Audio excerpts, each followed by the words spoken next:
Okay, this is our visioning empathy circle to talk about what the sort of our vision for the retreat center at the 1964 Canoas Road in Santa Barbara. So we've been doing a series of these, and we've invited the Santa Barbara community to a series of these cafes, visioning circles, and then now I'm opening it up to the empathy community, kind of bring the empathy community into these discussions, just to come up with a vision for the space, generate ideas, and we want to use the empathy circle practice, for that.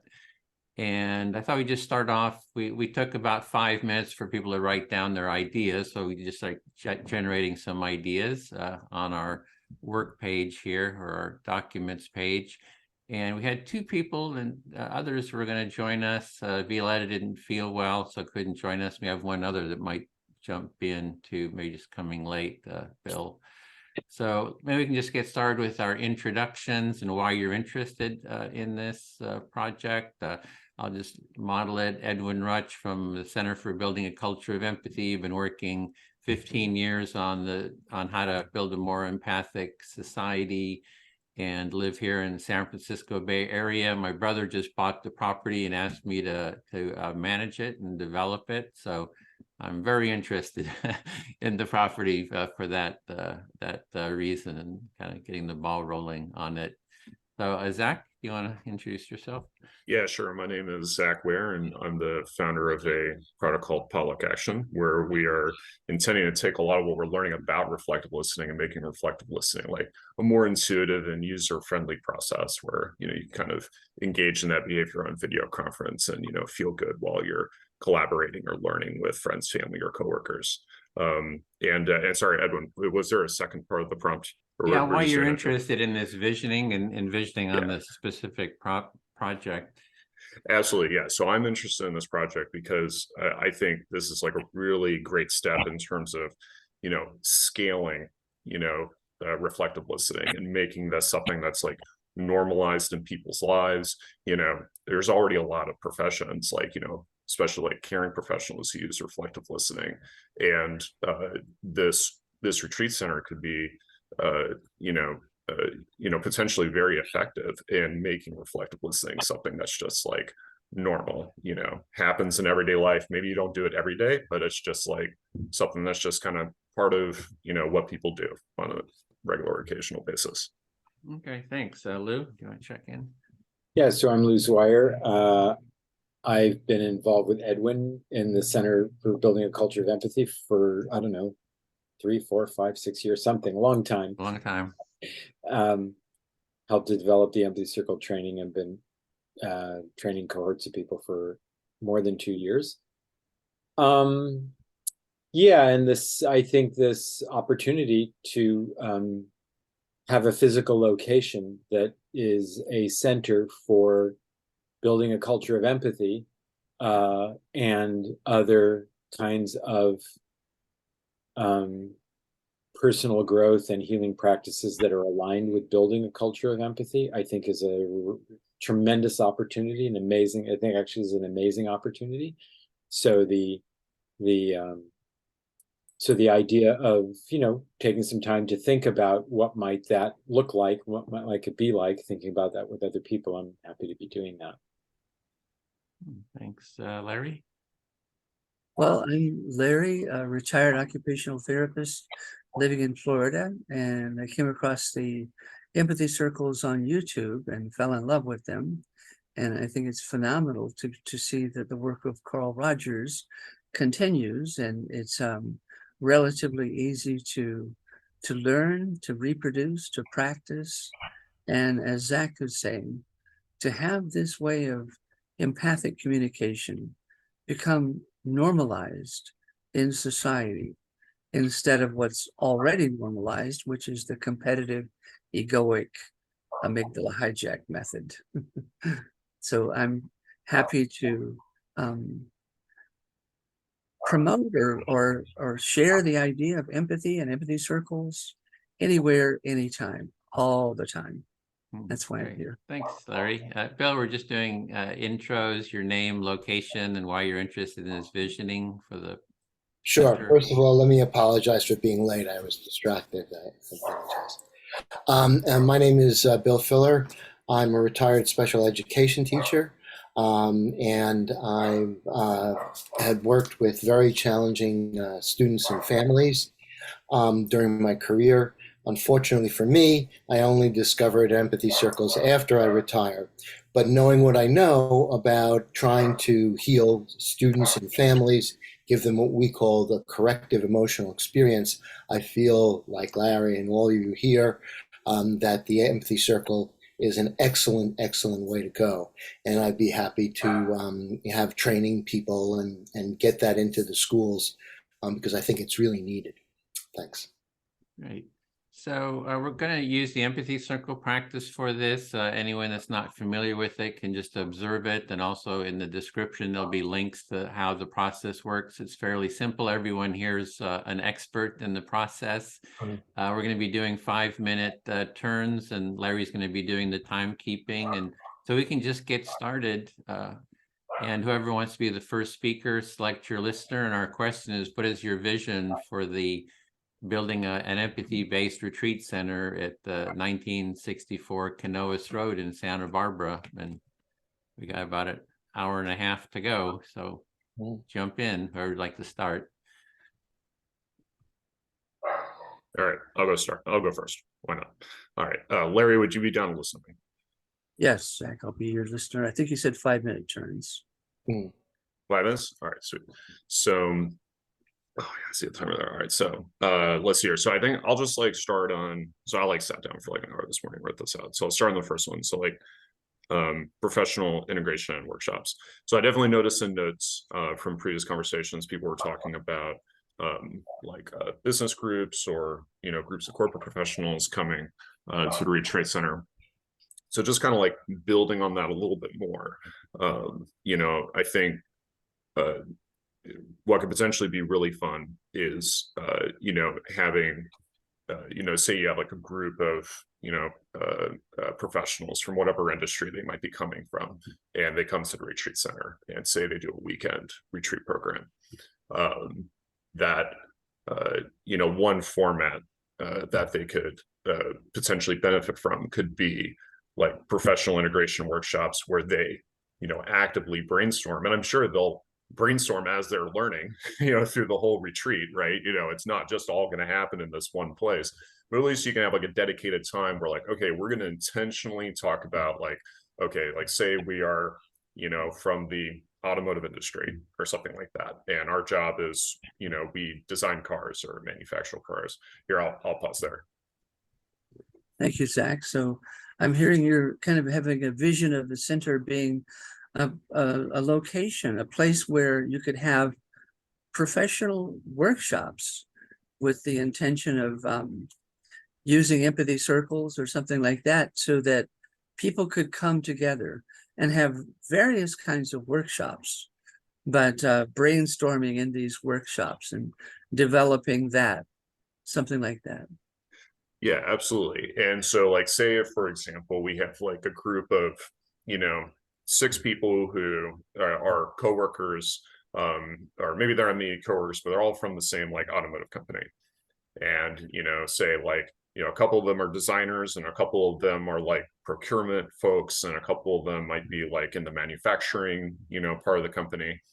And so in a professional integration setting, they can be invited to just brainstorm about how could we use reflective listening to make our workplace a better place to work, to help augment or boost our decision-making processes or our design processes, and really just kind of invite them to get to specific use cases, essentially. And by doing that at the retreat center, they can benefit from one or multiple experts who are present at that workshop to just help support that brainstorming and go yes, and and just kind of add to their existing ideations and ideas. Yeah.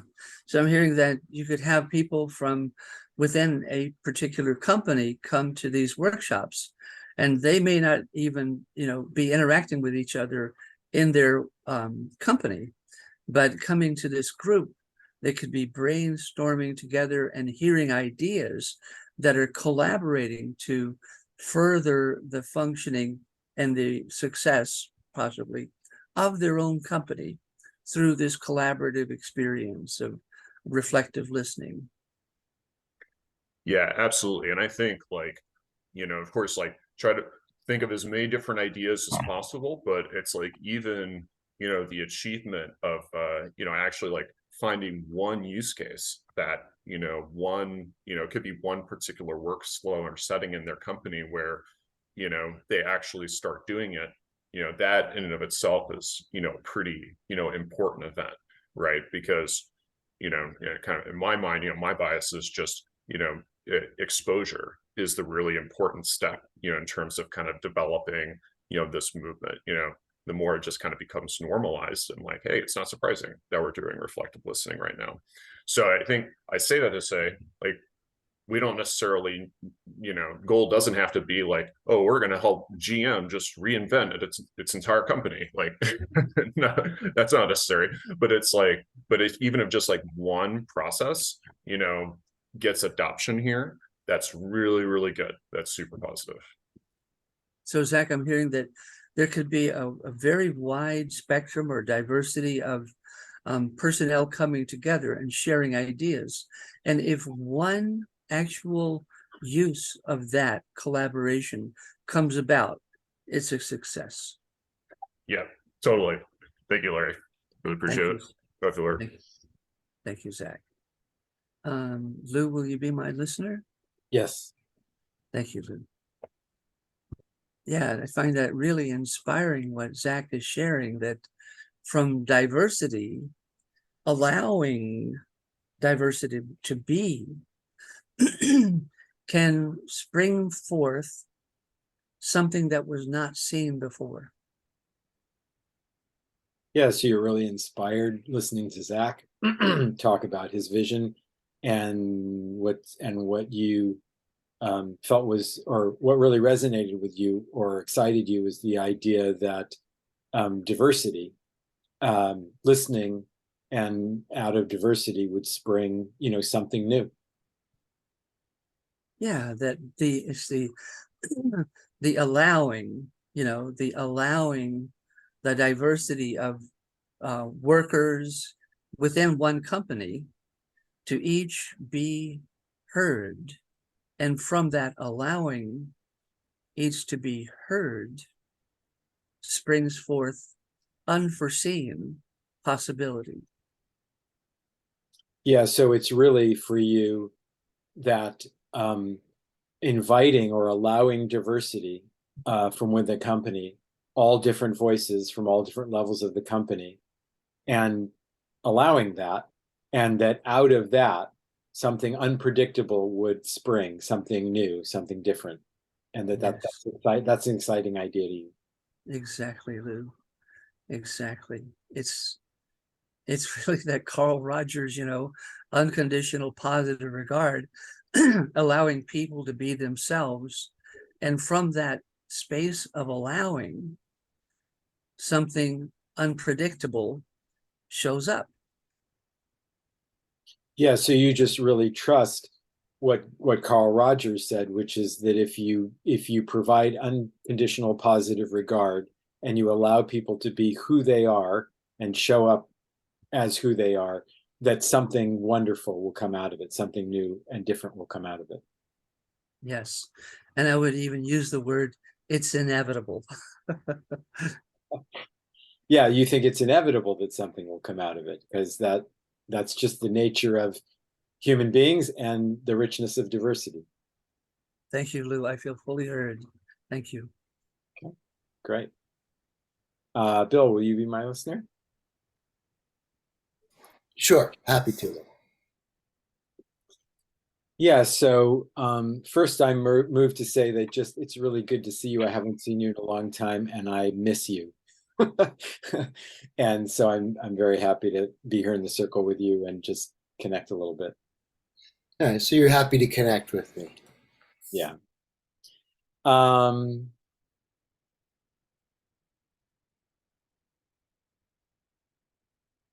Yeah, and so in the writing that I did about the three, write down three ideas of your vision. The first one I wrote was about creating a community, creating a residential community of people who are embodying a culture of empathy. What kind of cultural influence that might have. And so one of the things that's exciting, I think, about the property is that it has residential living spaces. And so you could have, there might be as many as 40 people or more who are there spending time there, anywhere from a weekend to maybe a year. And that in particular, the people who are there for longer periods of time would actually be forming a community that's embodying a culture of empathy and creating a culture of empathy. And I think that that's really significant. So one of the three ideas that you had about the visioning is to create a community, a resident community there. And that could be made up of people, the site supports that, and that could be made up of people there be there as long as a year to a weekend, depending. And then they would be embodying, it would be a sort of a laboratory for empathic culture. Yeah, thanks, Bill. So yeah, so getting clear about what that is actually, what is an empathic culture? What would the practices and the traditions and of the people who are staying there, what would develop out of that, and how would that embody a culture of empathy? And then how would the people who come there for shorter periods of time, like a day-long workshop or a week, how would they be influenced by the stronger field, a cultural field that's created by the people who are there for a longer time? Yeah, so what I hear is that there's some sort of intermingling between longer term members and shorter term members. So one of the questions you have, as far as people who would be there for a longer time, what would be the culture that evolves? What would be the rituals or the norms or things like that? And then also, how would people who are actually living the dream, so to speak, affect the people who would come there for a short time? Would that be a more significant because they'd be interacting with people who are kind of steeped in the practice? Yeah, and I do think that the residential community that creates a culture of empathy, I think that is a very powerful thing. I think that's a powerful tool, and I think they will have influence on the people that come there for shorter periods of time. And I think that is one of the tremendous opportunities. Yeah, I guess I'll stop there. Yeah, well, you're pretty sure that the fact that you would have people who are there for a longer period of time and practicing, every day, would have a very significant effect on people who would be there for a shorter time. Less so, let's say, than if they just met one time in a Zoom room. Yeah, I mean, in the same way that an empathy circle creates a culture, it's a group, and that culture is influenced by the people who have already done empathy circles a lot and have skills in doing the process, and that others, new people to the circle, are affected by that. They learn from it.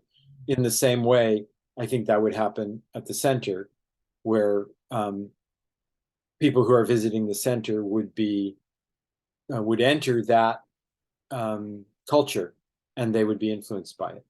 Yeah. So you actually see a parallel between our interactions in the Zoom room with people who have done empathy circles for a long time, having an influence on people who are newer to the practice, and you kind of see that sort of cross-pollination and think that would even, I'm inferring here, would be even stronger in a live setting with people who've been there longer and living there. Yes. Yeah. Thank you for hearing me so fully. Sure. Happy. All right. Edwin? Yep, listening. So I've been really having fun with this and just thinking. And so what I'm trying to do is to, kind of gauge let's see, the necessities, the physical necessities and things, the food, structure, renovation, whatever all that is, with what sort of activities then could you do to ramp it up? So I'm kind of seeing both those processes and trying to design something that would fit the right stage at the right time. I'll stop. So you're having a lot of fun with thinking about this, Yeah. and you're looking at maybe the practicality of the physicality of what needs to be done, and then like programs that could fit with that at sort of the right stage. Right, right. So I really love what I've been hearing from Zach and Lou, Larry, and I think that all can be possible. I think at the very beginning you're just going to want something sort of like when we designed the training that would be a low bar to entry to make people more likely to take that first step. And I saw that as sort of like a weekend workshop. I'll stop there. So you're thinking of sort of to begin with, just like in the training, it's a low bar, easy entry to it, and so you're seeing that as creating that simple first step workshop. Yeah, as a first step. I mean, nothing. People could be living there longer, and the center is quite big, so you could actually have several groups there. I mean, you could have like a small empathy circle group, and then a wedding, or something like that. So anyway, and I'm trying to just wrap my head around that. I'll stop there. Yeah, you're just trying to wrap your head around it. You see that it's a really large space, and there could be multiple sort of activities going on at the same time, or multiple workshops or weddings, just events. Right. And I've been thinking about this sort of like an in-person retreat type of thing, even before your brother bought this place. I know we've discussed it. And so what I saw really is initially is a 2-day workshop doing the 4 very basic facilitation classes. So people come on like a Friday night. There are 2 empathy circles, 2 of those on Saturday. And then giving people a lot of space in between. And I'll explain that. I'll kind of circle back to that. And then on Sunday, 2 empathy circles. So those are 2 hours a piece, let's say 2.5 hours, but that's about 5 hours. You figure about an 8-hour workday. So that gives people plenty of time to eat and to relax. And to circle back, I've done a lot of these workshops before.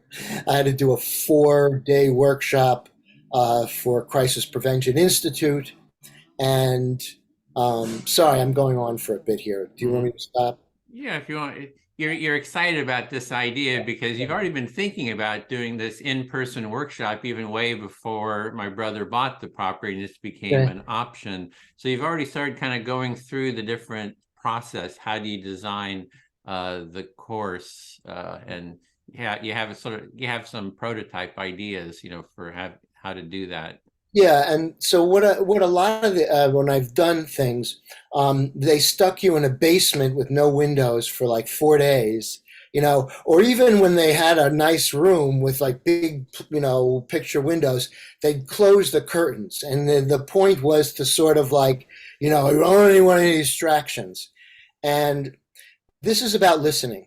And what I find is that when I go into nature, it's a different type of listening. You're not in control. And so you look at the wind, the weather, and all those sorts of other things. So I would like to see sort of the empathy circle integrated with experience of nature, and give people both of those things. I think both those experiences reinforce each other. So you've been to workshops where they close you in, you're in a dark kind of room, keeping everything focused, and you see that having a workshop out in nature, connecting empathy in nature is something that would be more expansive. Yeah, as they say, it would be synergy, and I'm fearful. Synergy. Okay, synergy between nature and empathy in the That's the right. workshops. Exactly. Cool. Thanks. Okay, Zach, can I speak to you? Totally.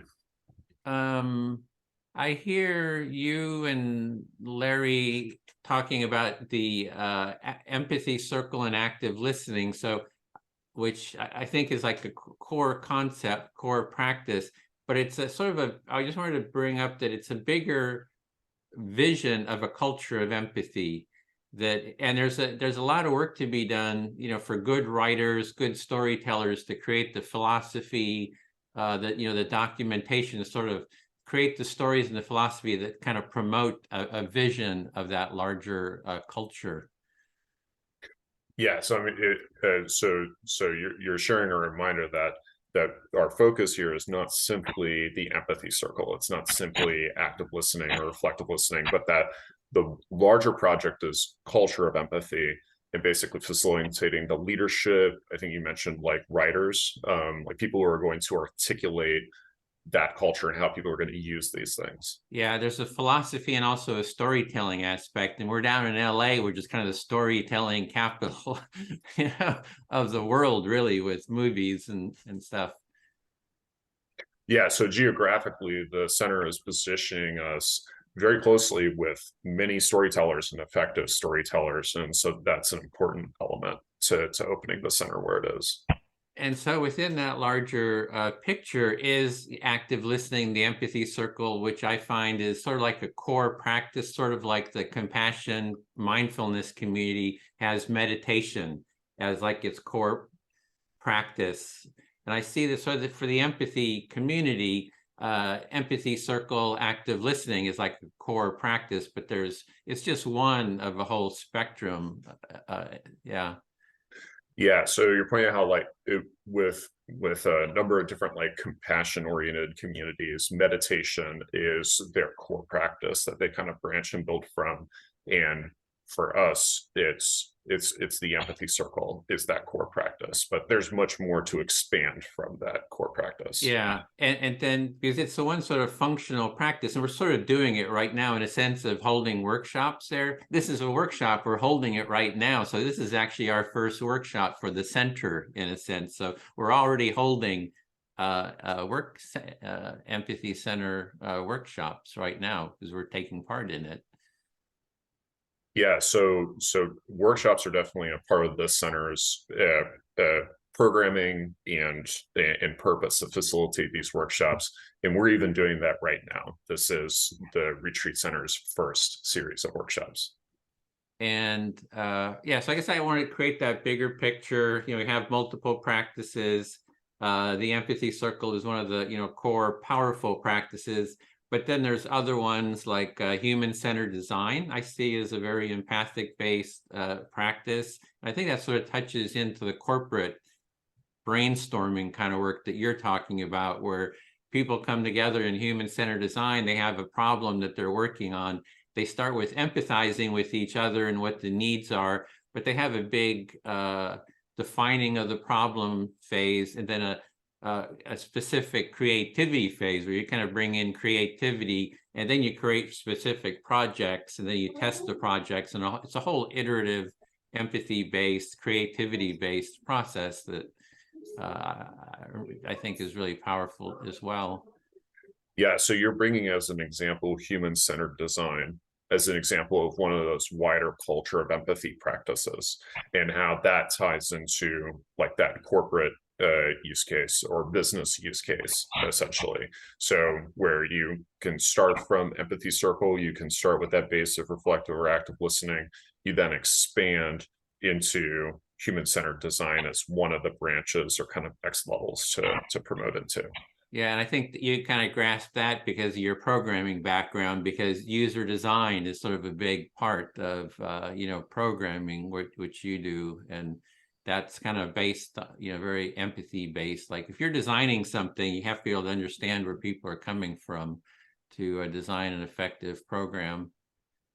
Totally. And so you're relating this example with me because as a programmer, I am concerned about design, and so human-centered design is kind of an example of supporting that kind of work where you're kind of intentionally building things in such a way that it's supporting that culture of empathy, or at least participating in that culture of empathy. Yeah, so that's kind of, I wanted to just kind of add that part. The other thing I'm really excited about what Lou is saying about it's a community of practice too. And there's so many a lot of these centers are built around the community of practice, be it yoga or, Buddhism or whatever. And this can be like a community of empathic practice, and this has just a lot of potential. I think the first one, maybe the center, in the world that I know of based around this.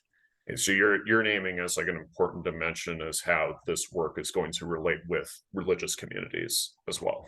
I feel fully heard. Not community, but create a community of practice that's analogous to like those other type of communities. Yeah, so yeah, it's basically community of practice that's not necessarily connecting with those communities, though I may interpret that may be happening, but it's analogous to those communities. I feel heard. Thanks. I think I went over.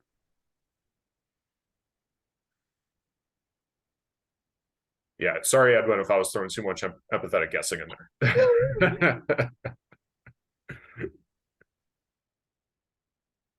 Go ahead, you're up. Zach. Yeah, oh, fair. Okay, so I think and so I'll skip the order of what I put. I'll go into like the corporate structure stuff because that kind of Who are you speaking to? Oh, excuse me. How about this? I'm gonna mix it up. Bill, you listening? Listening, sure. Right. Yeah, thanks for the reminder. And there's a lot here, so I'll definitely try to break this up. Like first thing I want to name is just like out of respect for Edwin and his brother, like they spent an incredible amount of their wealth and resources to like acquire this property and to generate this opportunity. And I also respect that. I don't know like specifically like Edwin's plans in terms of like how he's going to like structurally or like legally structure the entity. So I just like want to acknowledge that in respect to that. So you first want to start off with appreciation and respect for Edwin and his brother for investing a lot of money and time in it, and also the legal sort of hoops that they're going to have to go through in order to get this off the ground. Yeah, totally. And so I wrote these points, primarily as like affirmation, like to them and the choices that they want to make. That I support their choices. So I'm just throwing this out there as part of the brainstorm, and whatnot. So then here I'll just pause there. Okay, so you wanted to say that part of that and part of your process is kind of supporting the choices that Edwin and Charles are making as serving sort of as a frame for what you might suggest or do. Yeah. Yeah, and so like definitely carries the suggestion, but it's like more so it's like affirmation, like support, so they know like Edwin, like you're not going to be selfish if you found like a for-profit LLC to like manage the retreat center, for example. Like I don't think that's selfish or greedy in the slightest. And if you want to make other choices, that's all okay too. Right. So despite whether, considering everything that Edwin and Charles have put into it, you would support really any choice that they made. Yeah, absolutely. Absolutely. Thank you. So, all right. So basically, I've been hearing some points that are similar to this in terms of how the property can be structured or used, but kind of at its base, I put out there that, essentially, of course, the retreat center property remains under the ownership of the Rutch family. And like one possibility is they could just found a simple LLC, from which they can continue and retain their ownership of the property. And they can, continue paying their property taxes and pay, regular staff and of course, shield themselves from liabilities and pay for insurance. Basically they could have that LLC to function as a basic property management company. Pause there. So one of the things you see is both a financial and I think a legal entity is an LLC. and that would is very common and would protect them from some liability, and they would just pay and just basically own and operate the property, would allow them to own and operate the property. Absolutely. And that in terms of how to kind of structure like the business model, one possibility is essentially like a co-working space model where you can have 501c3s, for-profit entities. You can have various tenants, including of course like natural persons as well, if they are like, for example, like renting a room or living there for a year or whatnot. But that the LLC as that property manager can go ahead and lease to those tenants, and that those tenants, like for example, like a nonprofit foundation that could be run by like a volunteer board of directors, that they take primary responsibility for inviting and hosting guests, or actually taking like retreat fees, program fees, and that then like creates appropriate boundaries that separates out that property management side, and then you have that program management side. So what you're talking about with an LLC would allow Edwin and Charles to essentially sublet to tenants, nonprofit, or even just an individual that would live there. But then they would not be responsible for programming and doing other things and promotion.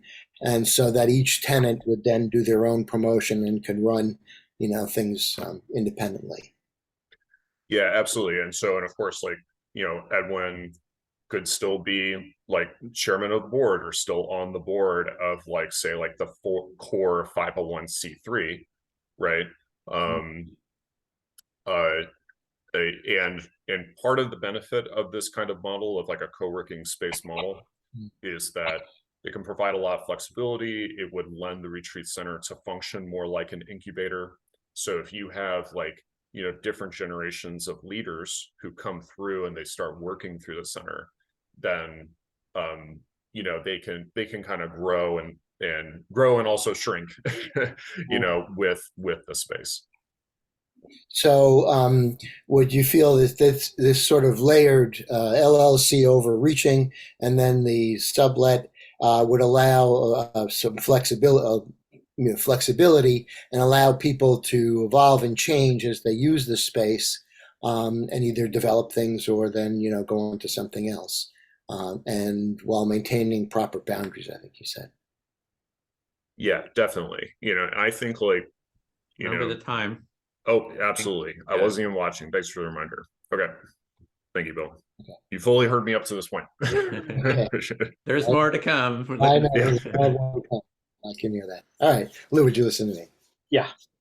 So I just want to say, I miss you too. It's great to see you here, and it's great to be in a group with you. So let's see. So in sort of crafting what ideas that I might design or something like that as a facilitation, or we might design whatever, I was thinking about what sort of model that they might have. And so there is sort of like the more kind of resort model where meals are prepared, there's a regular staff, and people kind of go there like a resort. I'll stop there. Yeah, so you're happy to see me too, and you've missed me, and you're happy to be in a circle doing this together. And then you started to say more about what kind of models for activities at the center there might be. And one is like a resort model where people come and they stay for a while, and there's staff there who prepare food and do other kinds of tasks of taking care of people. Right. The other one is a more participatory model, and I know I'm not all talking about what Zach or you might say. I would not. Those are. I don't mean to exclude those ideas, in putting forth these. But I attended a week Sufi camp in New Mexico, in Torreon, New Mexico, with a guy by the name of Adnan Sarhan, who was into Sufi dancing. And that you would go and you could camp out on the land. They had the worst dormitories I've ever seen in my life. I preferred the tent.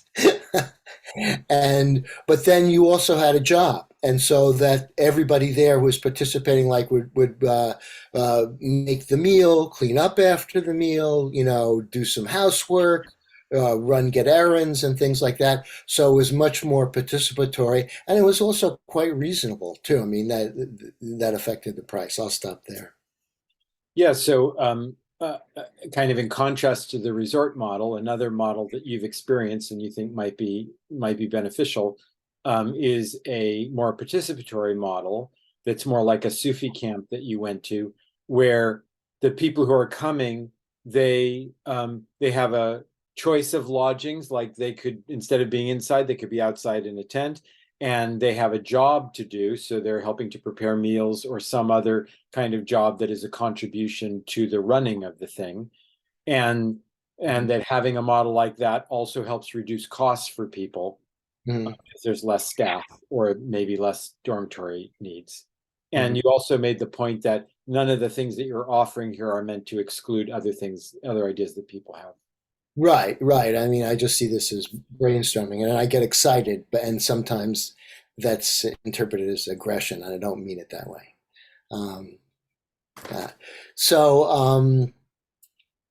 Let's see. And there was one. Yeah. And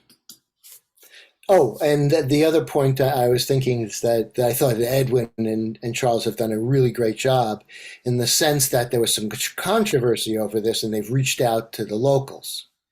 And I think that having either like a local discount or a certain amount of slots for locals, in other words, really reaching out to the local, the neighbors, and also to the Santa Barbara community as a whole, would be worthwhile, both as politically, so that people would know what's going on there and feel comfortable with it.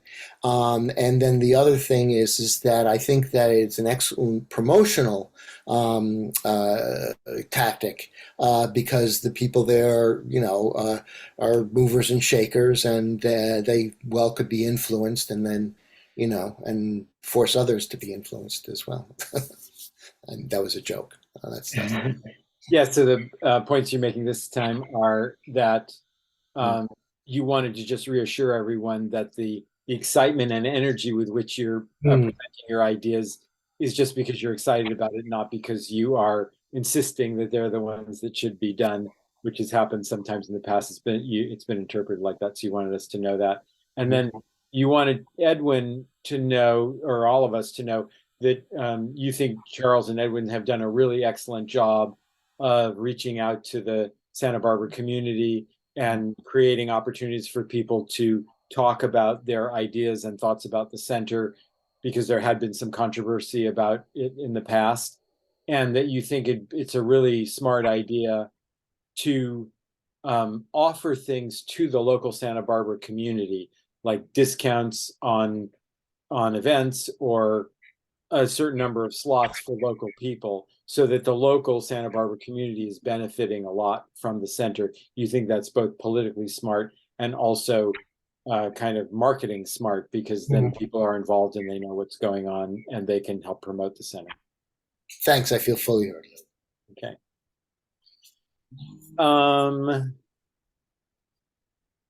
So I'll go to Larry. Ready. So thanks, Phil, for saying you missed me too. I'm touched by that, and yeah, you're important to me, and I feel disconnected from you because we have not been doing stuff together for a while. So yeah, so I want to come see you or something. We should go do something together. So Lou, I hear you saying gratitude to Bill and everyone for expressing how much they've missed you and you haven't been participating in for a while. And it's great to see you again. And you want to Yes. get back together and do things. Thanks.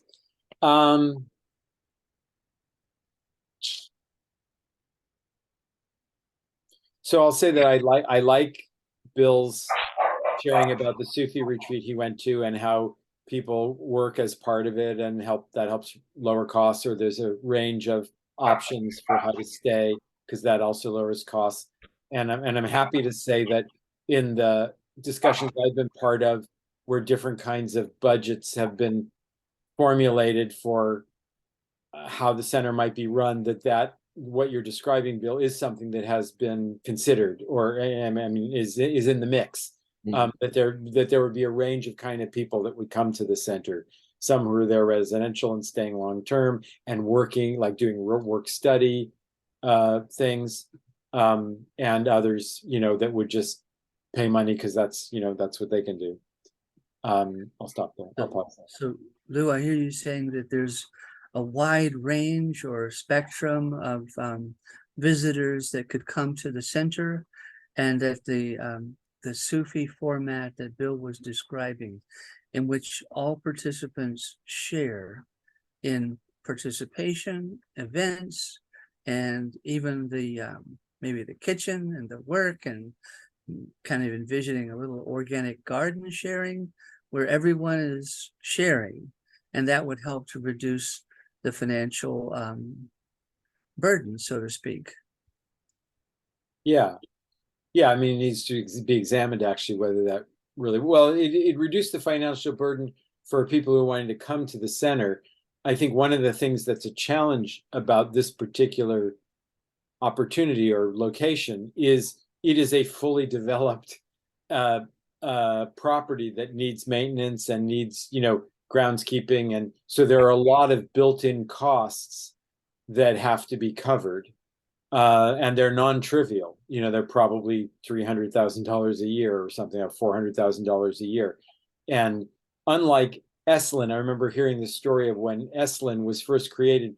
They went out somewhere and they bought a piece of property that was like way out there, and there weren't a lot of costs associated with it. And so they could start very slow and they could do whatever because they didn't have a lot of built-in costs. And that is I would say a problem with this center is there are a lot of built-in costs, and so a program has to be developed that's going to generate revenue, or else it's going to have a negative cash flow. So Lou, I'm hearing you sharing that, contrasting this center with Esalen. Esalen didn't have a lot of financial costs, but this center does have. So again, we're talking about sharing the financial burden so that it doesn't have a negative cash flow. Right. And Esalen didn't have a lot of costs when it started. It has now, but it didn't when it started. And this is just starting, but the circumstances are different. So there are a lot of built-in costs for what, the physical plant that's there. So Lou, I hear you kind of contrasting again, when Esalen first started, they didn't have a lot of financial burden, but later they did. And you're contrasting that this center is starting, I think you're saying, with a financial burden. Right. Yeah. So the other thing I was interested in was the things that Edwin was saying about building a culture of empathy at the center, and that the empathy circle practice, of course, is a foundation of that, but that's not the only practice that would contribute to building a culture of empathy, and that human-centered design would be another one. I think maybe restorative practices would be another kind of foundational thing. And I think it'd be interesting to kind of brainstorm about what other practices might be integrated into the center, and that would contribute to a culture of empathy. What other practices other than the empathical practices help to make up a culture of empathy or promote a culture of empathy? I don't know the answer to that, but I think it's an interesting question. So Lou, I hear you saying that we should be considering brainstorming besides empathy circles, other formats that, and you mentioned a couple that I don't recall right offhand, but they sounded really great when you said them. And you're saying we should be brainstorming other things besides just empathy circles. Conflict resolution was one of them, and there was another one that sounded great as well. Yeah. I said restorative practices. Actually, I don't remember what the other one was. Restorative practices as well. And another one that's brilliant, and it'll be brainstormed. Okay, and I'm trying to see the timer. Is my time up? It just finished. Thank Okay, you. all right, great. Thanks for hearing me. Yeah, thank you. Zach, will you be my listener? You bet. Thank you, Zach. Yeah, and before we started the recording, we were having a conversation, and I was really enjoying what you were sharing in that conversation. All right, you're saying before we started the meeting, so you're really enjoying our conversation. Yeah. And I think the idea of creating an intentional community could be one of those ideas to be brainstormed. So you're raising that creating an intentional community is a valid thing to brainstorm. Something could be brainstormed. Right, along with making an educational center that provides CEUs for local colleges and university, or nationwide, or it could be, I guess, nationwide or potentially worldwide. So you're raising the potential of developing partnerships with educational institutions so that you can potentially attend programs for credit. Right. And I just love the idea of, with all that property, creating a huge organic garden that would feed, everyone in the center as well as visitors, and demonstrate, healthy diet instead of everybody, dining on cheeseburgers and French fries. So you're naming the possibility of developing a organic gardening program there so that a substantial or meaningful amount of the food that's consumed is grown at the retreat center. Yes, and that all, to me, kind of integrates with an empathic way of a lifestyle, an empathic way of living. So you're naming how the intentional dieting and growing that food can and could be developed as part of intentional way of living and that culture of empathy and empathetic way of living. Mm-hmm.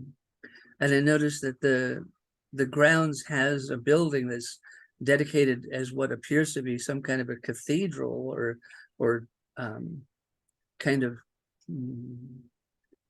I don't know what you call that, sanctuary maybe, where people could gather for inspiration, brainstorming, but not so much storm, but more creative listening. Listening, yeah. So you're bringing up the possibility of utilizing that existing sanctuary. It's there, and you brought up the concept of not so much brainstorming, like less storming, but more braining. Yeah, and more listening. More listening involved that, yeah, the ideation that's involved in listening processes. Thank you, Zach. I feel fully heard. Thank you. Thank you. I think Edwin hasn't gone. Is Edwin Yep, the listening. one hasn't gone? Yeah. So yeah, definitely, like, piggybacking on what Larry was naming about that chapel. I'm sure that's going to be a very interesting space with lots of different possibilities. I'm sure there are going to be wonderful ways of using that space in such a way that it provides some respect and dignity for the original purpose of that building and that campus. And that could, that's something that I would definitely be in favor of or vote for. After all, it is a Catholic seminary, And, doesn't necessarily mean that religious iconography needs to remain in the sanctuary, but there have been many religious buildings, even in California's history, that have been repurposed, and that the people and organizations who repurpose those facilities do it in such a way that maintain that historical place. I'll pause there.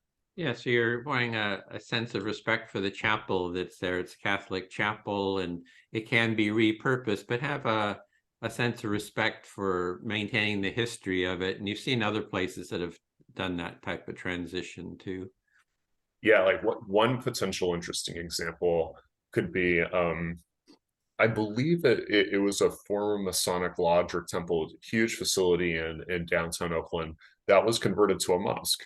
And I had the privilege of visiting there a couple of times. And when you're inside, it's very much a mosque, but that community still maintained a lot of the original identity of the building. And it makes it for a very nice and rich experience, and how that community recreated the space. So there was a space that had been, I think, a Christian. I don't know what the space, but I think it used to be a Masonic lodge. oh, okay. So I don't think it was space actually.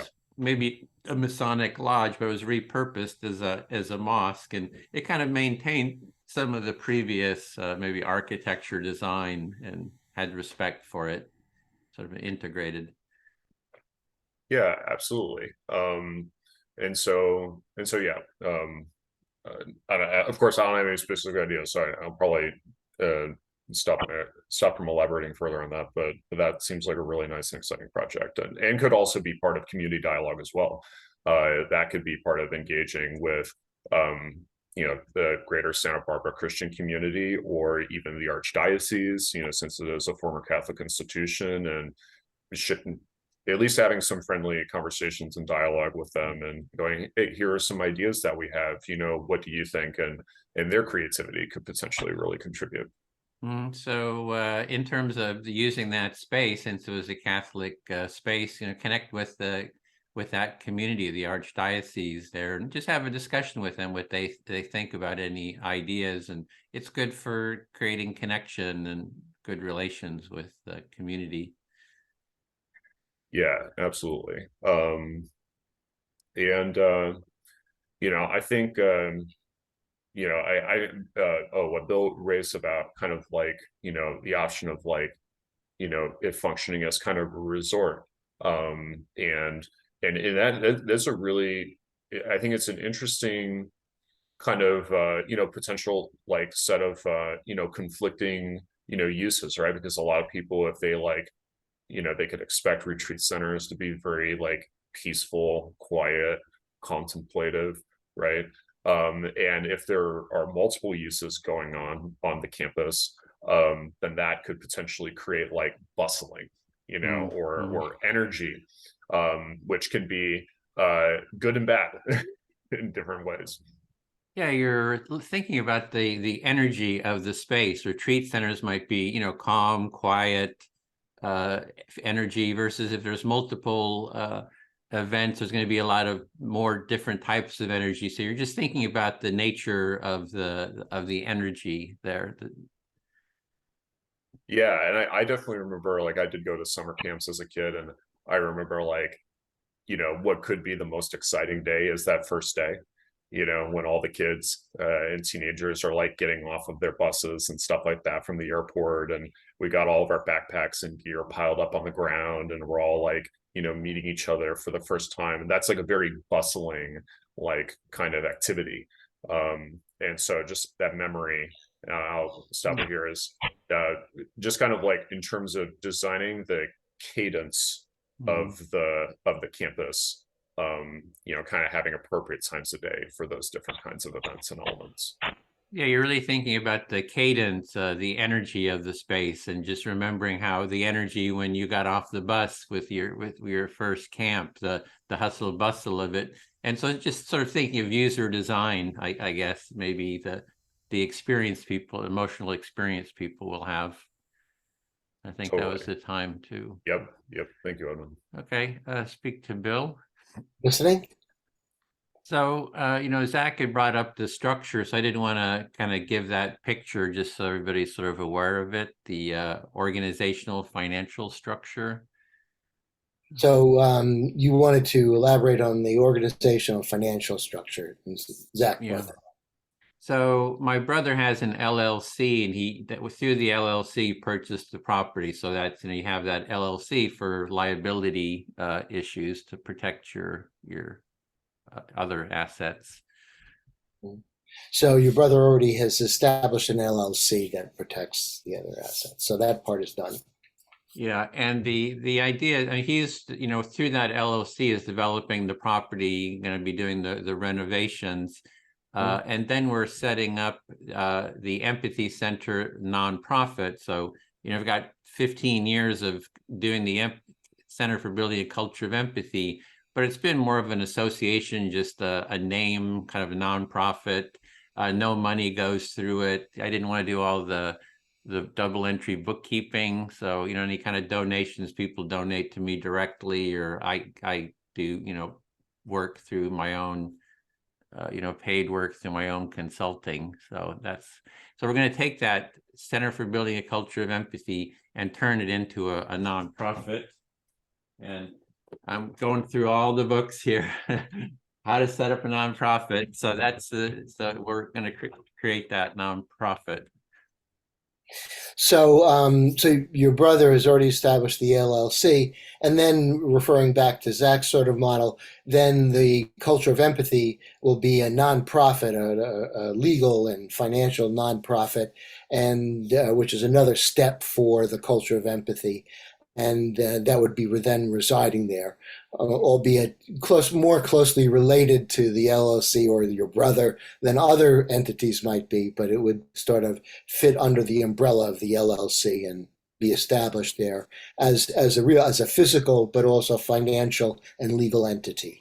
Well, yeah, it's not under a nonprofit is its own entity Right. that stands on its own, and what it would do is rent or lease the property from the LLC. So Right. then it's like, so we need to create, the nonprofit, a board, all the officers, and it's, it's a formal structure, and get 501c3 tax, credit, so you don't have to pay taxes, etc.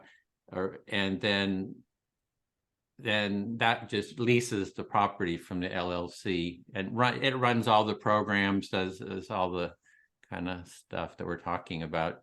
Yeah, so this fits in. So you just wanted to make sure, and I think emphasize that the nonprofit is not under the LLC or under the direction of that, but it would be its own independent entity. And however, it would then rent or lease the the space from the LLC, and also get the 501c3 PO funds or tax breaks. Yeah. So that's sort of the organizational structure to, kind of keep in mind, how exactly we do with renovations. I think the LLC is doing the renovations. Eventually the nonprofit might do some work on the property. But all that's kind of like details to work out. I'm trying to get all that kind of set, and then we got to just kind of go through sort of the formal steps. So that's kind of one of the main projects I'm doing right now, is trying to get a handle on all that. I've tried to avoid nonprofits because double entry bookkeeping, board of directors, meetings, it's just a whole lot of work. But when we're scaling up to this kind of a thing, we definitely need a, kind of a formal nonprofit.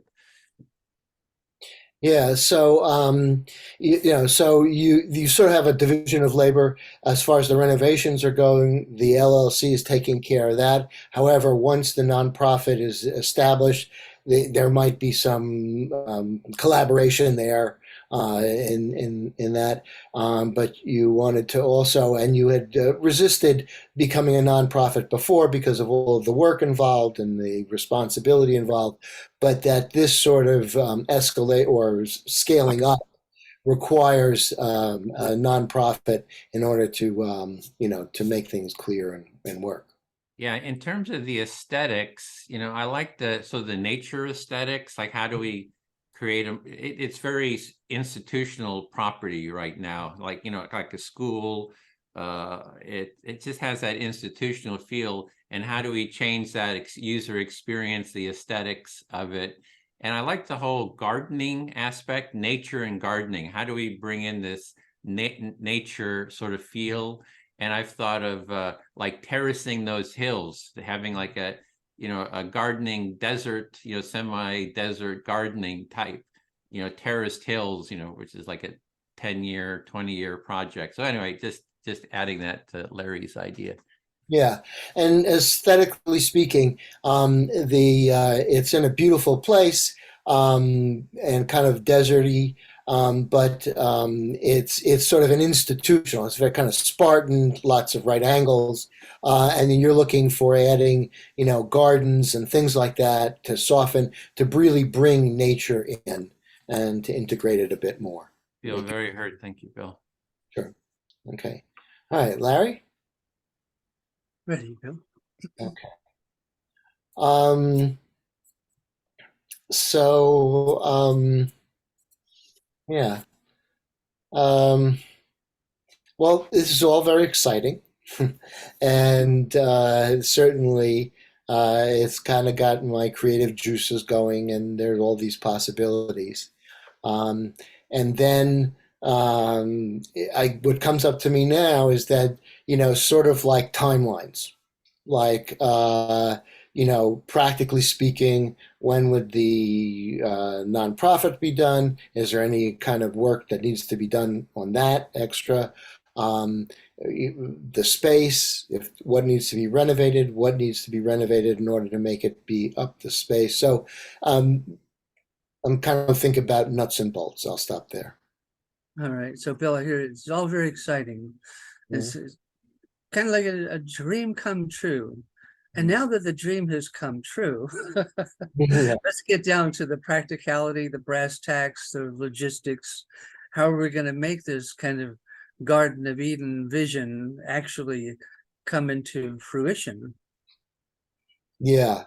So anyway, that's sort of as I said before, my mix with sort of a creative fantasy mixed with the kind of framework of physical reality and financial reality that we have to work within. I'll stop there. Right. So it's making the framework of the physical reality fit the dream work vision. Right. Yeah. And I'm sort of excited about researching. I don't know much about Santa Barbara. I did have a friend who lived there, and everybody raves about it, the climate and everything.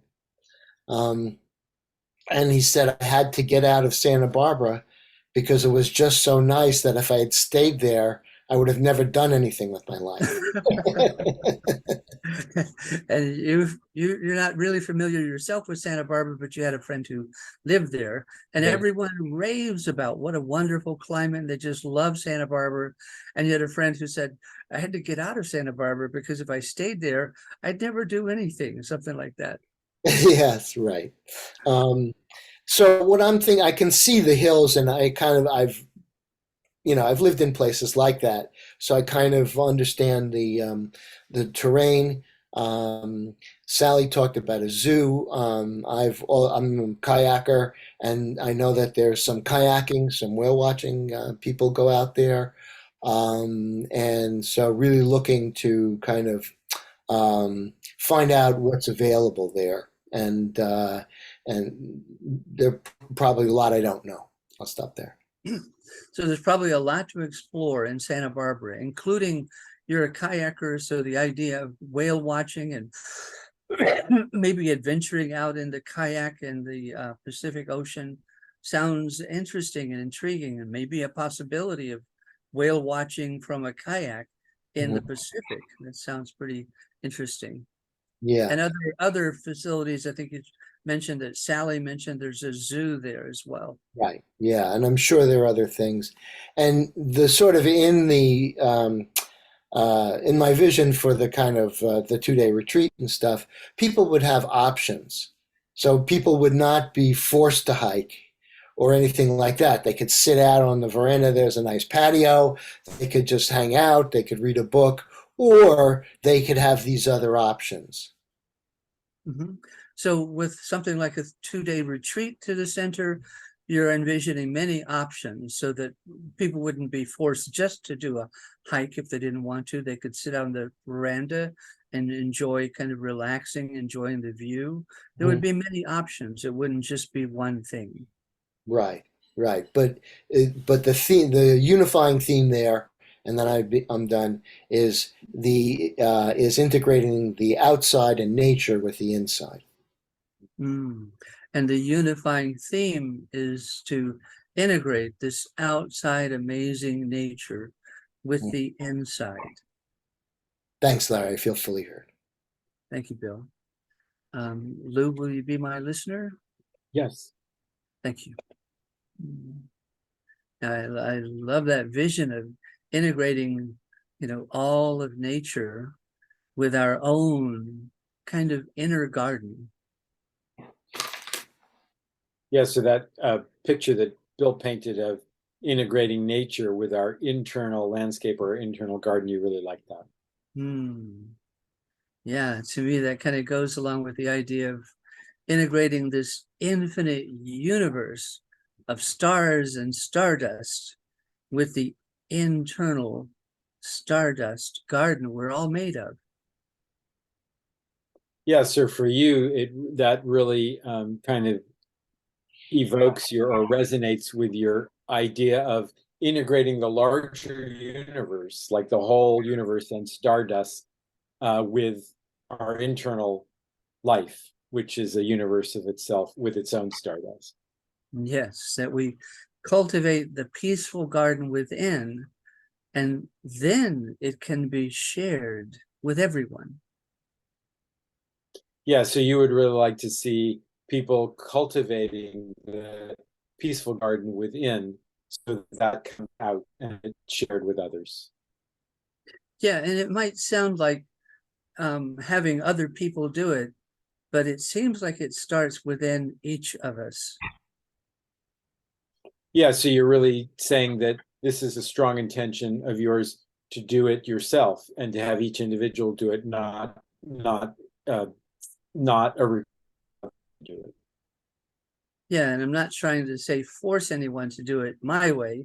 I'm just saying that it starts within each of us, and it's not about forcing other people to eat organically. It's kind of like if we want to do that for our own health, then we are the example that teaches. Yeah, so you're saying you don't want to force anyone to do anything. That's not your way. You more want to be an example of teaching by example and inviting people into it and letting people choose it. Exactly. And to me, that's the way empathy really works. Yeah, and for you, that is empathy. That's being empathic, and it's how empathy works.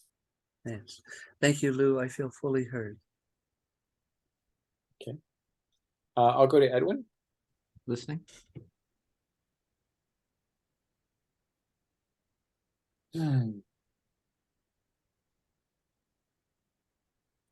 Yeah, so now I'm trying to remember the other things I wrote of the three things, and one of them was what would be the balance between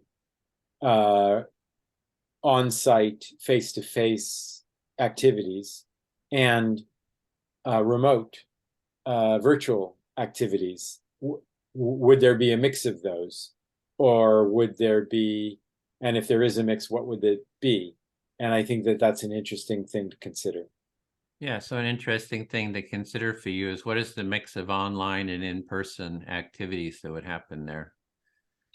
And in the other discussions I've been in about the property in the center, the first time I heard the idea of, well, we could have virtual activities too, I thought, that's anathema to like the whole idea is we're trying to create a center and bring people together face to face. why would we have this magnificent property and then have people connecting in virtually? But the more I thought about it, you know, virtual experiences can be very powerful, and there would be people who couldn't afford to come there, either because of financial limitations or time limitations or whatever. And wouldn't there still be value in having them connect in and get a taste of the center and what's going on there that might motivate them to actually come there and do a residential program? Yeah, at first when you heard the idea of virtual aspects there at the center, you were a little skeptical about it. It's like, hey, I want to do it in person. But then the more you thought about it, you started seeing the possibilities of it, that if people are taking part with someone at the center, they're kind of getting a taste, a connection to the center, and you're starting to kind of warm up to that. Yeah, and I would say there is a part of me that would be afraid. Like, so if you offer virtual programs, like, so what if nobody comes? Like, everybody wants to do it virtually because it's easier, it's more convenient, it costs less money. And so, what if people just want to do virtual stuff and they don't want to come to the center? Like, that wouldn't be good. So I mean, that's fear talking, and I usually try to not pay attention to fear. But I think that's an interesting thing to consider also. Yeah, so you have some fear maybe that's talking about it, is saying, what if people just want to do online because it's cheaper and they don't come to the center? So having some concerns about that. Yeah. And another thought on the plus side is, the virtual activities is another revenue stream. And it's a very low cost revenue stream because there aren't a lot of costs associated with doing it. And so the covering the operating nut for the center, the idea of having a low cost revenue stream that would help accomplish that, I think that is a positive, very positive aspect of the idea of offering virtual programs. Yeah, so you're seeing more benefits of offering virtual programs is one, that it's a low cost endeavor. I think there was more of a, didn't quite. And that it's a potential revenue generating revenue stream that could be significant, which, for the center to survive, it needs to have revenue streams. Yeah, the center needs revenue streams, and actually virtual workshops, etc., could be revenue streams as well. Yeah.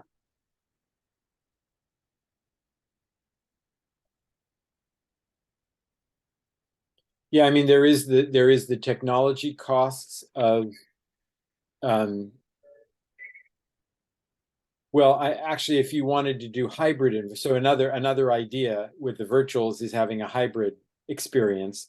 So it would be adding a virtual component to a face-to-face component, and that is an interesting idea also.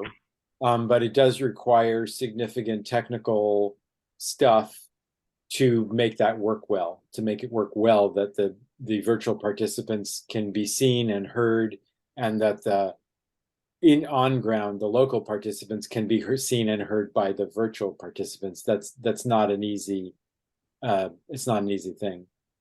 So you're seeing another option of sort of an integrated in-person and online, and it needs a lot of technology to do that, which is not easy to do. So you're sort of brainstorming sort of ideas about that online in-person aspect. Yeah, so I think thinking this through, I think the idea of actually offering hybrid events is different than offering virtual events. And so, yeah, we might want to keep those separate. Maybe we do virtual events, maybe we don't do hybrid events. So it's something to think about. Although the other thing is, technology is also a very interesting way of bringing in presenters or speakers that for whatever reason couldn't be there in person. And I think that's a really powerful way to use technology also, to bring in other voices that couldn't necessarily be present otherwise. Yeah, so another aspect would be to have virtual speakers come in, be maybe projected on the screen, and they'd be relating to people who are there in person. So that would be like another aspect. So just thinking of all the different ways of integrating that and exploring that. Yeah, yeah. Oh, my time's up. Thanks, I feel heard. Okay, I'll speak to Larry. Ready, Edwin. Yeah, one topic might be, what are your fears about doing the center? Right? It's like Lou was just mentioning it. I did ask my brother, that question. It was brought up by somebody else. And plus I've been thinking about, empathy circles on what are your concerns and fears just about life in general, that, it surfaces these underlying sort of anxieties, and it can be very rich, to explore those. Mhm. So one possible topic would be something like, do you have any anxiety about creating an actual physical empathy circle center, and what those fears might be? And this could become a workshop of exploring what are the potential anxieties and fears within each human participant, to discover what they are and have breakthroughs. You didn't say that word, but I'm envisioning kind of breakthroughs in the area of what might be limiting our dreams come true. Well, fears is something that wants to be heard, right? It's like, and so when it gets heard, it helps move it forward and find creative solutions to address it. So I think it's the, fears addressing and I got plenty. Yeah, so I got plenty of concerns, fears, and anxieties, which Lou knows. Yeah. So empathy circles and an empathy center is a place where fear can be heard. And that's the essence of the empathic process, is willingness to empathically listen to anyone. And you have plenty of material for this workshop. Yeah. And actually we did hold our one of the visioning circles with the Santa Barbara community. Charles and I did it at the retreat center with Christian, who's the groundskeeper. So we had 3 of us from the center doing an empathy circle with the Santa Barbara community. So that was sort of this hybrid already. So that was our first virtual center and community, virtual workshop. So you already held a community workshop with the local community. Christian, I think you said, who is the local groundskeeper, and your brother and yourself held a hybrid, or I think you said hybrid, workshop addressing what are some of the concerns, I think you're saying? It was a visioning circle like this with the Santa Barbara community, the neighbors. Yeah. It was a 3 visioning, neighbors. a visioning circle like this, but specifically with the neighbors. Yeah. So that's yeah, the visioning is great. I appreciate Bill. I think he's very practical, like is like, what's the practical steps, right? There's all these practical steps, and I got lists of them, and need to really create more of a structured we have an internal website, project website, and I'm starting to put together, lists of things to be done there, kind of the practical steps.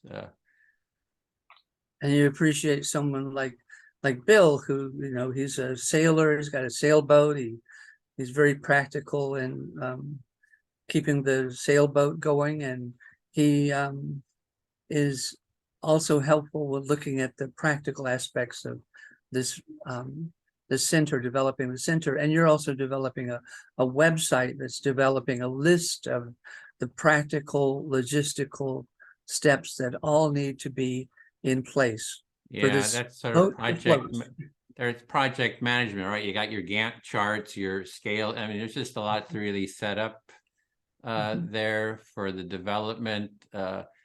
When Charles and I were there last time, we spent like 2 days, 3 days just moving furniture from under the chapel. It's just like all kinds of furniture, moving it, closer to the dining room, and a place where we can start throwing stuff out. So we need to get a container, a big container, and a lot of stuff needs to be thrown into that. Then we need to sort the good stuff and, use that and maybe give away or sell, other stuff. So that's kind of like just, the the nuts and bolts of kind of stuff that needs to be done. You got to schedule all that, and yeah, there's a lot of sort of detail work. So in the website, you have Gantt charts that lay out I don't have timeline. Gantt charts. You need like Gantt charts, which are the Oh, you're developing a website and you need to develop Gantt charts that help with scheduling the timelines of getting things done. Like you and your brother were there moving furniture from the chapel around and deciding what needs to go in the dumpster and what can be used. And there's a lot of physical, on the grounds, hands-on work to be done. Yeah, it's a huge amount. That clock is a little hard to see, but it looks like my time is up. Feels really heard. Yeah, thank you, Edwin. Zach, will you be my listener? Let's do it. Thank you.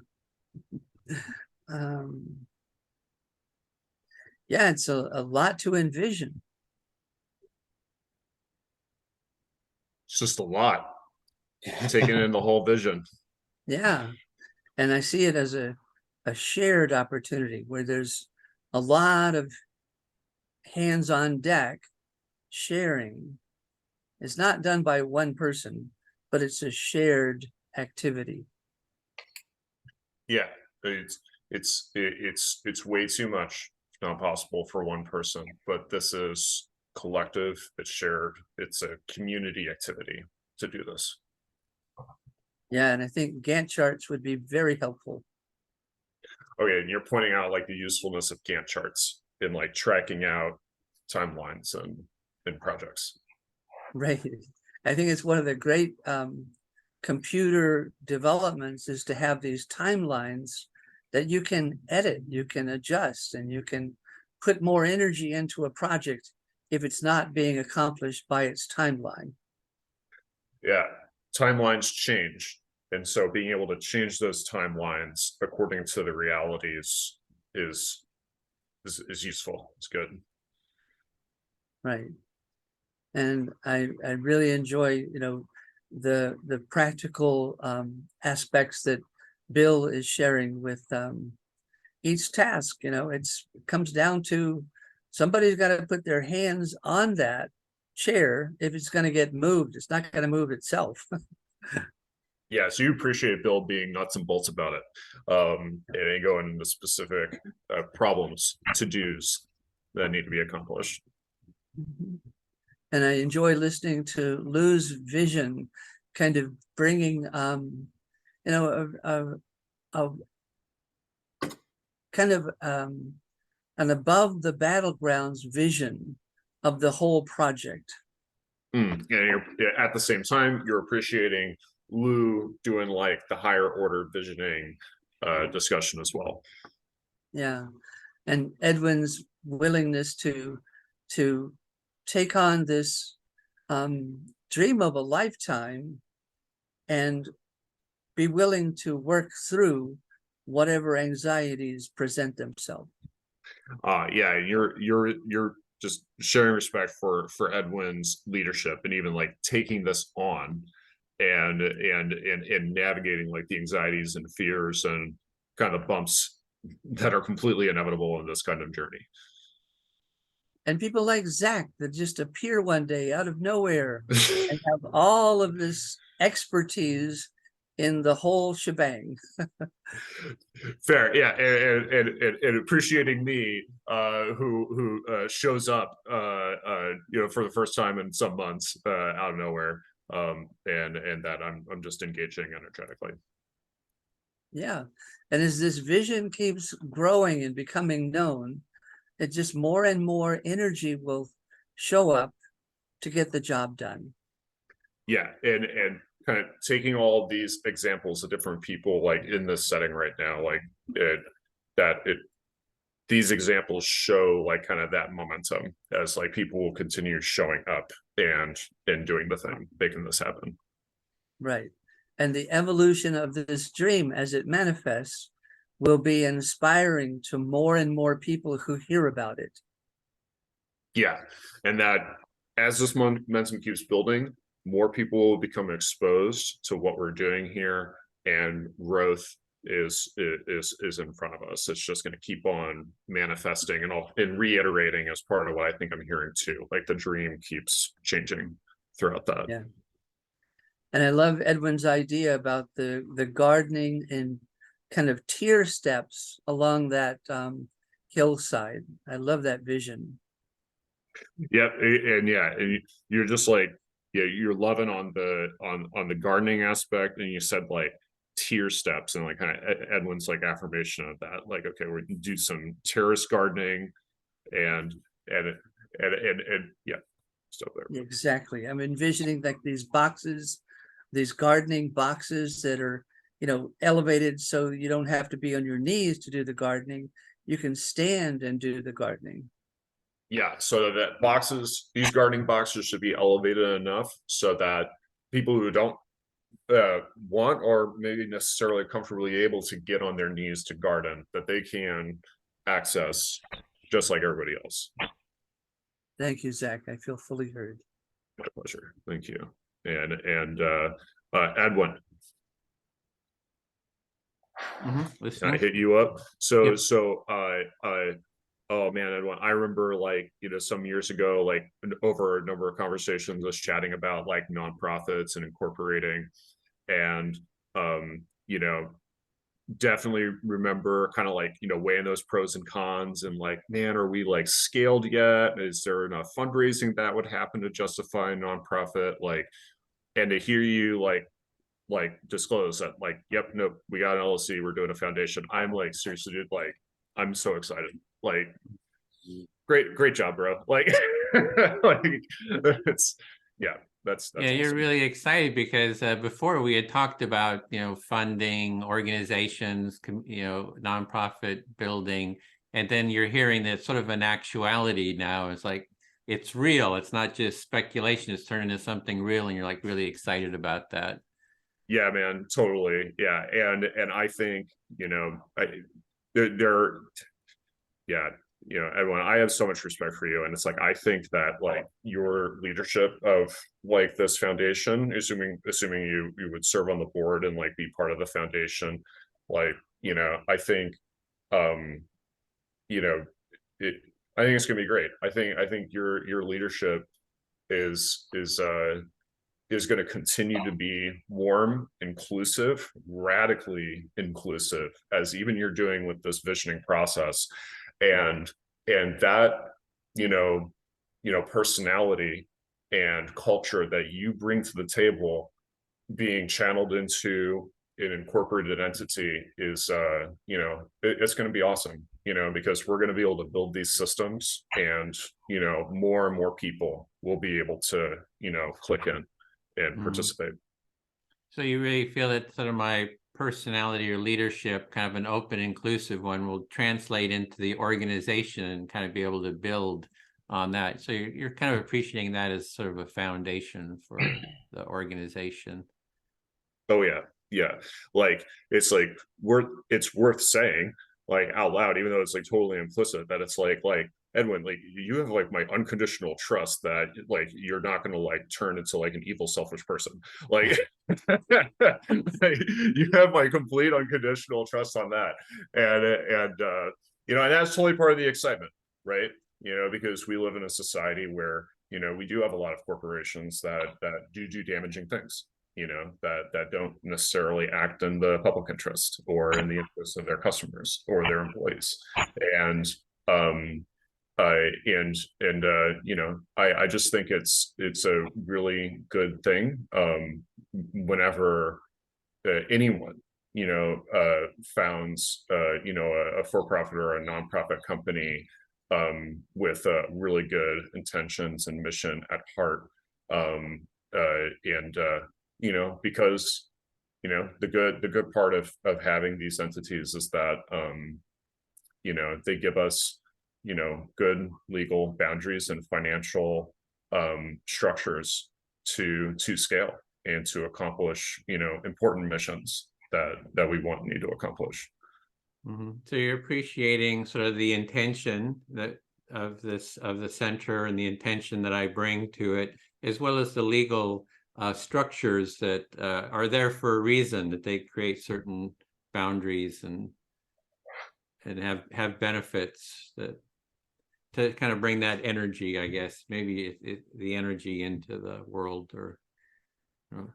Yeah, absolutely. And you know, and I think you know, maybe it's not a day too soon, but you know, I'm excited for the day where, you know, this foundation reaches a level of maturity of being able to like pay a development employee, you know, someone who's a professional in fundraising, they've done it for years, you know, they can you know, really help, you know, this center like succeed. And you know, and I think you know, and that's just like one thing that comes to mind, right? It's like now that tax deduction is on the table. You know, I think you know, even some of the first stops can be other foundations, you know, and looking for their support. So you see that now having that structure, it can get the donations, the financing, maybe support from other foundations, and this can kind of, you just see the potential for it to grow, and because of that, and you get the donations to develop the work. Totally, yeah. And the last thing is emphasizing just like empowering people in a professional capacity to support this work. Yeah, and to create a framework and structure to empower people to support the work and the mission, I guess. And yeah, totally, yeah. And as like a professional capacity. Okay. Yeah. So this is turning into a professional structure that people can get on board in a professional manner. Foundations can get involved, etc. So it can really create a framework for growth.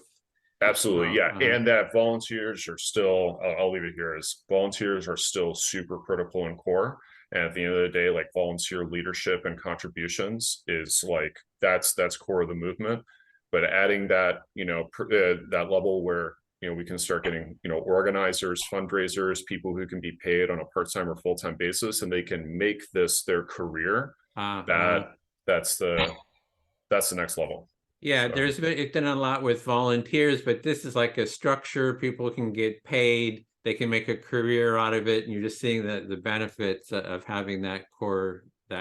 Even you still have volunteers, but you got a core group that have their careers connected to it and have that foundation. Yeah, great. 100%. Thank you, Edwin. So we just have about 15 minutes. I thought we could just open it up. Maybe just a quick review of the headlines of what we each had come up with.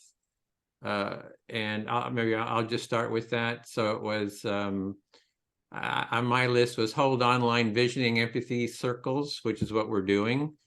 Create a community of empathic practice. So we kind of explored that. Open the space to a wide variety of workshops and practices was another heading. A culture of empathy is a vision with, you know, multiple, you know, things under that, practices.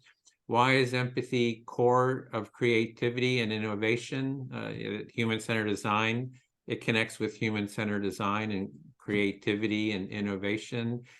Clarity about the organizational structures. So we talked a bit about the organizational structure. The co-working space model, I heard about kind of like an incubator, organic gardening, creating terracing.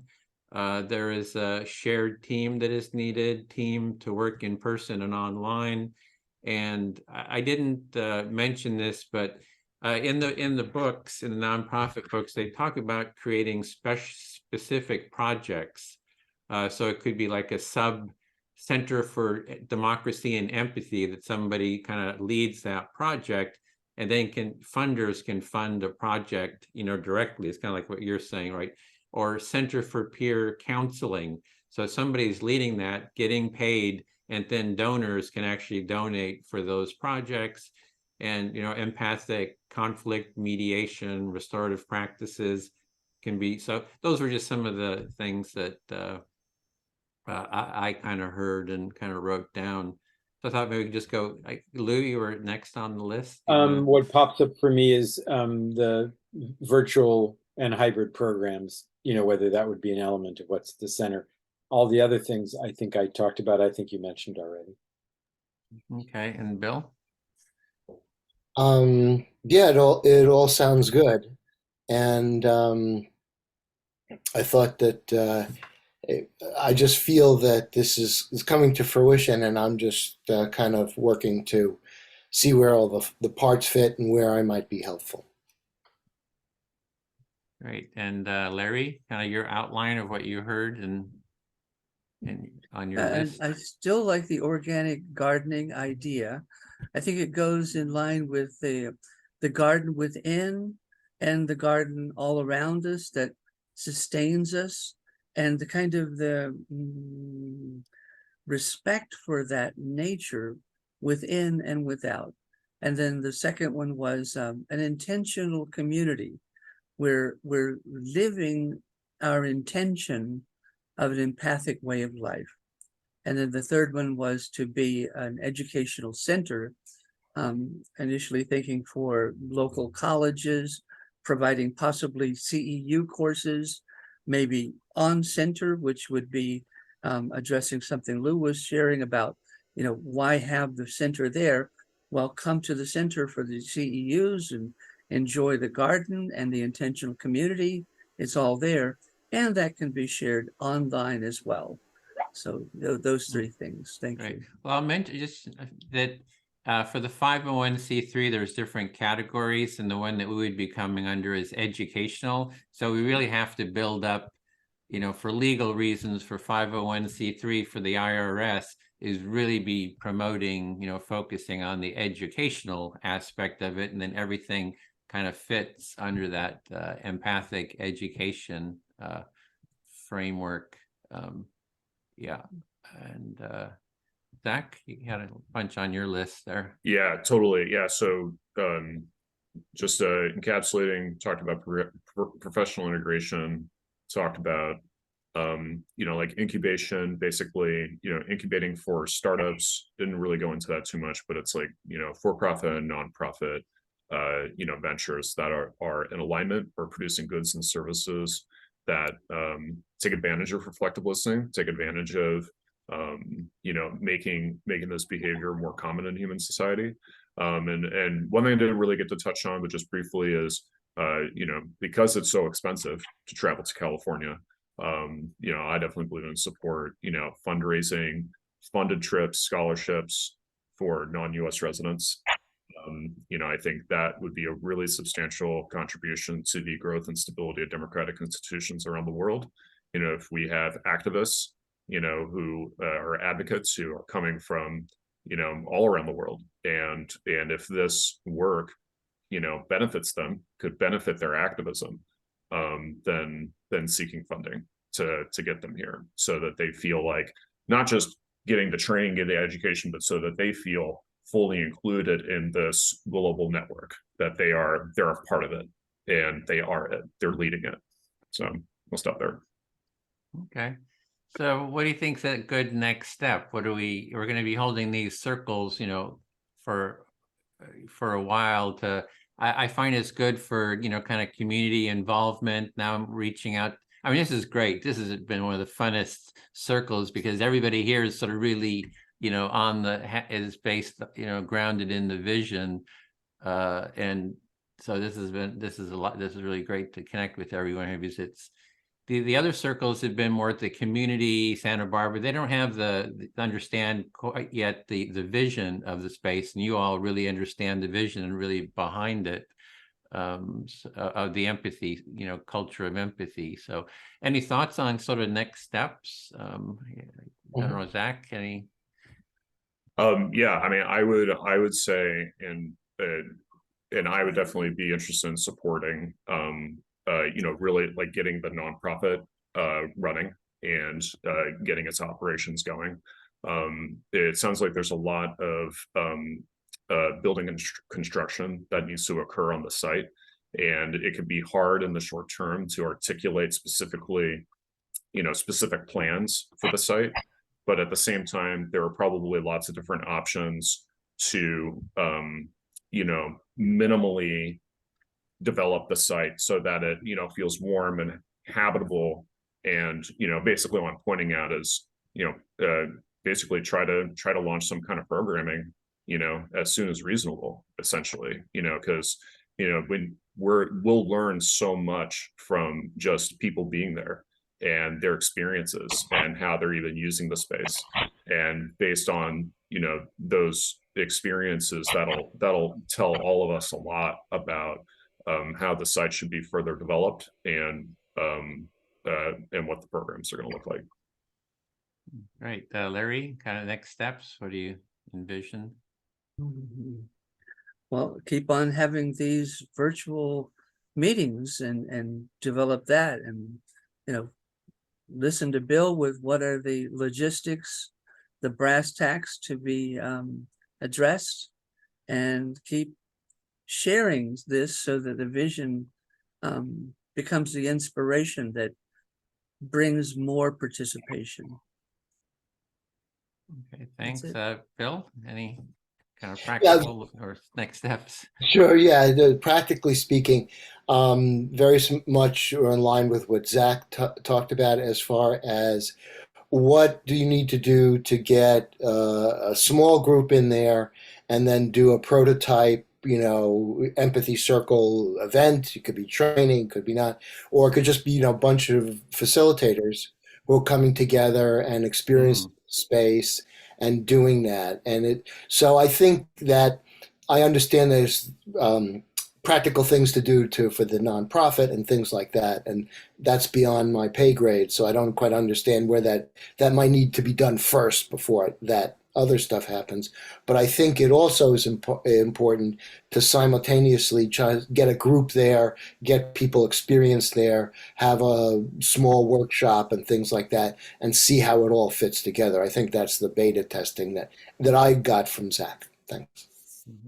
Yeah, Lou?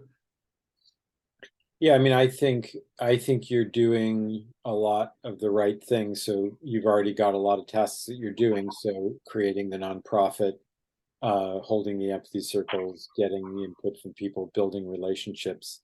I think that's all really important. And the renovations on the site, that's also there's a process there that's happening, and that's a lot to hold.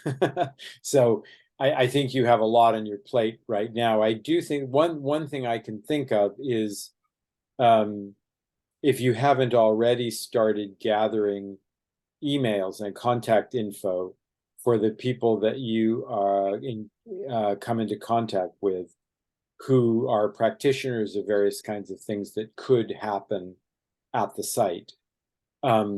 If you're not keeping track of those contacts and like creating a list, a mailing list, I think that would be a wise thing to do as you go through and meet people and find out about them and their interests and what they do, so that when you are ready to start the program development phase of the work, which is probably sometime soon. It's certainly not waiting till the renovations are done to do that.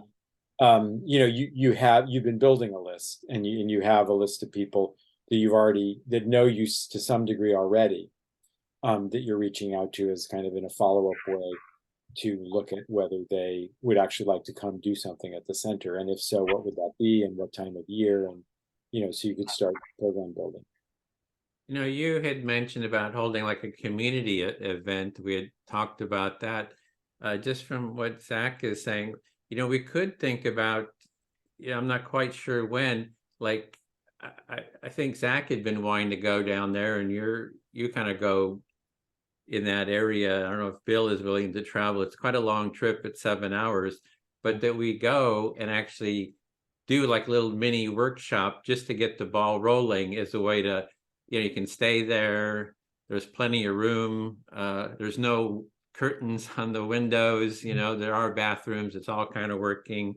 There's that we could maybe do some kind of a initial, at least, I don't know if you're willing to travel. It's quite a long ways, Larry, but for us, I think it's kind of doable to go down there and just have a small group get together or something like that. Might be, I don't know, what do you think about that? Do you mean just us, or do you mean us going down to put something on for the community?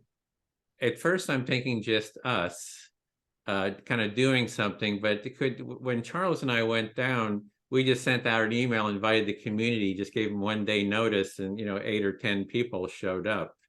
So just because they wanted to kind of check out the space. So I'm not quite sure, but the first thing is just us, doing some kind of a workshop. But then I see you kind of looking up. It probably means that you think it should be better if we're doing it for the community or something. Actually, I think it could be a combination. So Mhm. I like the idea of going down there and hanging out in the space and thinking about stuff. But if we were there for like a weekend, a portion of it could be that we hold a training for community members, maybe an empathy circle facilitator training, where we're exposing them to the empathy circle and then teaching them something about how to hold one and having them practice, supporting them in practicing.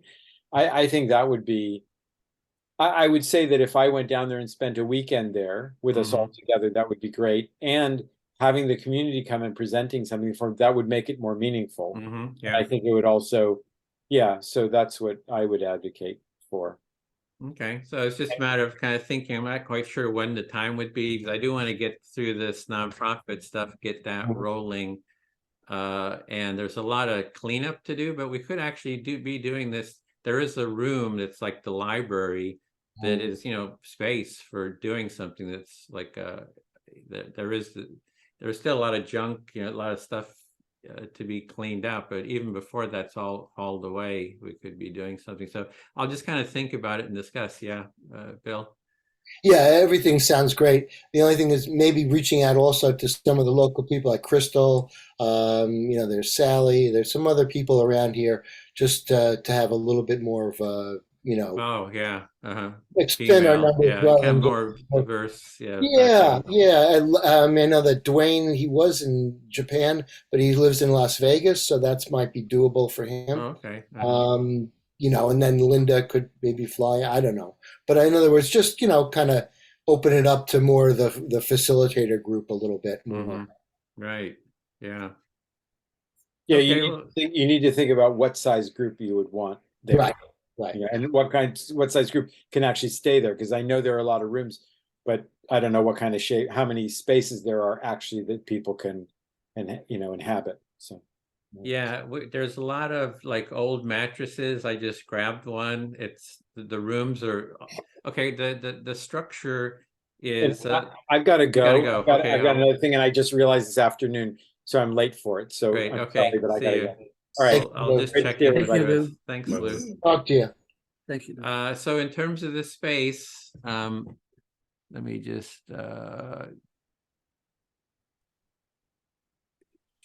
let me find Yeah, I'd love to hang out with you guys. And I think like the format of like a smaller facilitators group, like maybe like could be like up to 10 or 12 people potentially, like if we Yeah. like have like a 2 day thing or 3 day thing potentially, and then like a larger event.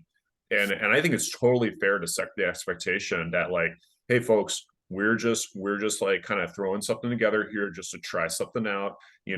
We like prepared something, but this is like kind of a laboratory. It's our experiment. We're going to play with some different things here. Honestly, I think most people will find that super exciting, and I think they would be very patient with like roughing it a little bit, or like, okay, like there's some things going off the building.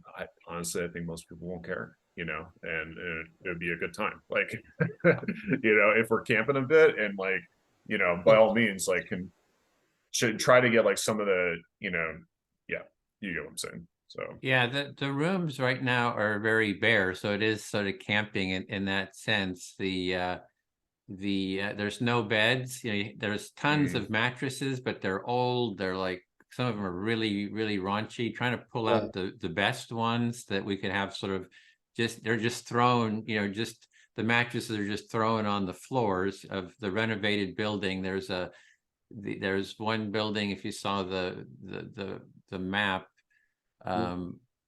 Actually, I may give it just and if like someone like really needs a bed, like physically, like we could try to accommodate that, and get a bed set up for them. Yeah, well, there'd be maybe some old mattresses. Let me just share this just to give you a sense of And I'm down for workday, Edwin. You know, it's like, you know, I'm down for, you know, you know, doing something basically to prep a room or something. Okay, But yeah, no, go ahead. there's this building here, or if you just see my mouse, does my mouse show Yeah. up? Yep. Mhm. Okay, so this is like the staff quarters and there's 7 rooms there. So I have a room there, the groundskeeper has a room, my brother took a shared room there for his family.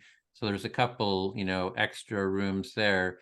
This part here, there's a recreation room and then a big dining room and then the kitchen in there.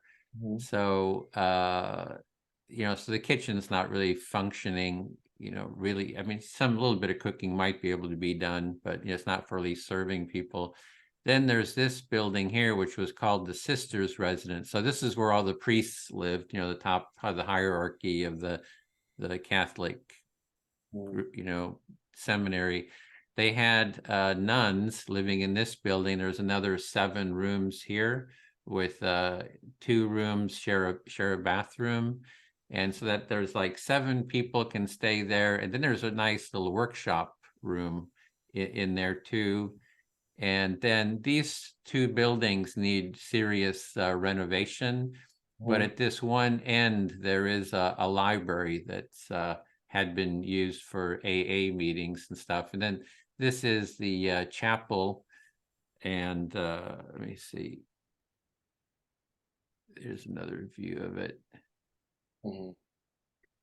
So you can see it's a 2-story chapel, and we're clearing out. We cleared out the basement. Has like a church. It has a recreation room. You know, pretty big recreation room. We want to put in wood floors so it can be a place for things like dance, yoga, things like that. And there's a little room in the back. It's like another workshop room that takes you out to the this lawn here, and the lawn is looks out. I mean, you're looking out over all of Santa Barbara. Whoops.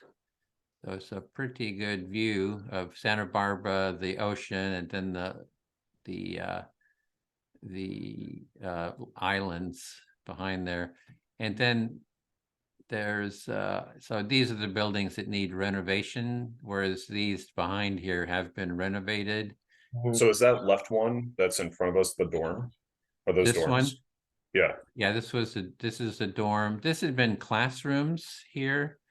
And they had, without a permit, they had converted it into more dorms. So they had a lot of people staying here. Those, you know, well over 100 beds. They're little tiny cubicles, you know, but there's a bunch of mattresses, rooms. All this stuff needs to be cleaned out. You know, we're gonna bring a dumpster, you know, put the dumpster here and just be, you know, hauling. They'll probably take a couple of dumpsters to haul everything out. So people Totally. can stay in these rooms here. We can just, you know, throw some mattresses on the floor, and you know, for doing like a couple day, you know, this initial camping sort of event.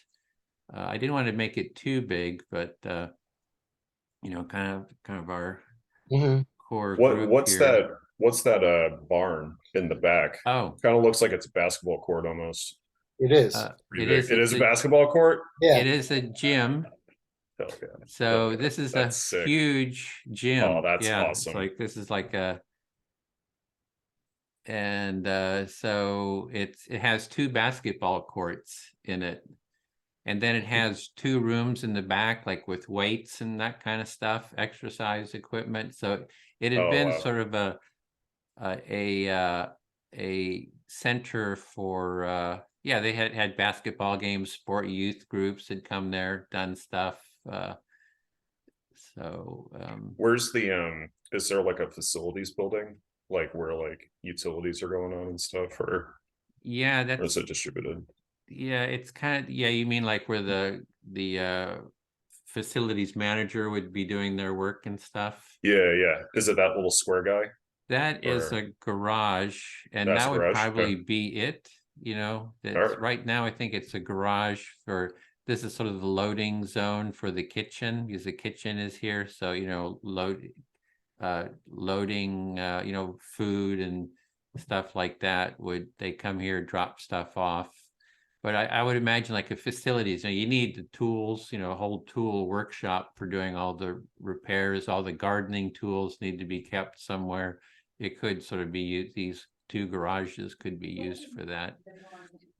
And how is the plant heated? Is it a boiler system or more distributed, like electrified heating?